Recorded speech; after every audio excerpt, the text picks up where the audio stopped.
மேலும் இது தொடர்பாக பேசுவதற்காக எம்முடைய மற்ற ஒரு செய்தியாளர் பாரி கார்த்திக் இணைப்பில் இருக்கிறார். அவரிடம் பேசலாம். வணக்கம் பாரி கார்த்திக். தொடர்ந்து நம்ம அண்மை செய்திகள்ல பார்த்துட்டு வரோம். பெங்களூர் சின்னசாமி மைதானத்தில் ஏற்பட்டிருக்கக்கூடிய அந்த கூட்ட நெரிசலில் சிக்கி 11 பேர் தற்போது வரை பலியாக இருக்கிறார்கள். 6 பேர் கவலைக்கிடமாக இருக்காங்க.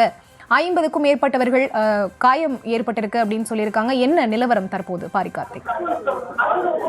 வணக்கம். பெங்களூருவில் தற்போது ஏற்பட்டிருக்கும் நிலைமை, பொதுமக்கள் யாரும் வெளியே வர முடியாத ஒரு சூழல் ஏற்பட்டிருப்பதாக தகவல் வருகிறது.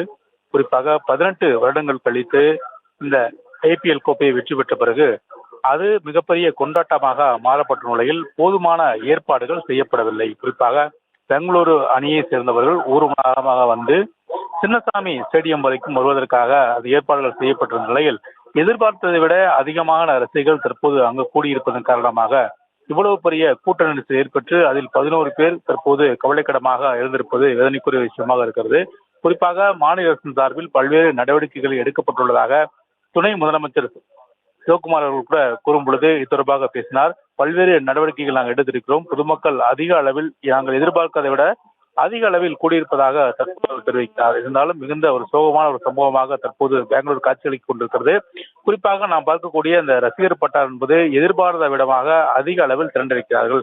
கிட்டத்தட்ட 18 வருடங்களாக தொடர்ச்சியாக பெங்களூரு அணி வெற்றியை ஈட்டும் என்று எதிர்பார்க்கப்பட்ட ரசிகர்கள் நிலையில் தற்போது வெற்றி பெற்ற நிலையில் அது மிகப்பெரிய கொண்டாட்டமாக கர்நாடகா முழுவதுக்கும் இருக்கிறது.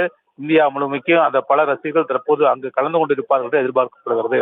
இந்தியா முழுமைக்கு இருக்கக்கூடிய பல மாநிலங்களிலிருந்து ரசிகர்கள் தற்போது அந்த பெங்களூரில் அந்த ரசிகர்களை, அது குறிப்பாக அந்த அணியினுடைய வீரர்களை பாராட்டுவதற்காகவும் அந்த வெற்றி பெற்ற வீரர்களை பார்ப்பதற்காகவும் அணி திரண்டிருக்கிறார்கள். எனவே அதன் அடிப்படையில் தான் எதிர்பாராத விதமாக இத்தனைய கூட்டம் ஏற்பட்டிருக்கிறது. இந்த கூட்டத்தின் நெரிசலின் காரணமாக தற்போது 11 பேர் இறந்திருப்பாக என்பது சம்பவங்கிறது மிகுந்த வேதனைக்குரிய விஷயமாக இருக்கிறது. அது மட்டுமல்லாமல் தற்போது அங்கு கூடியிருக்க கூட்டம் கலைந்த பிறகும் அவர்கள் தங்கள் வீடுகளுக்கு செல்ல ஏதுவான ஒரு சூழல் இல்லாத ஒரு சூழல் இருக்கிறது.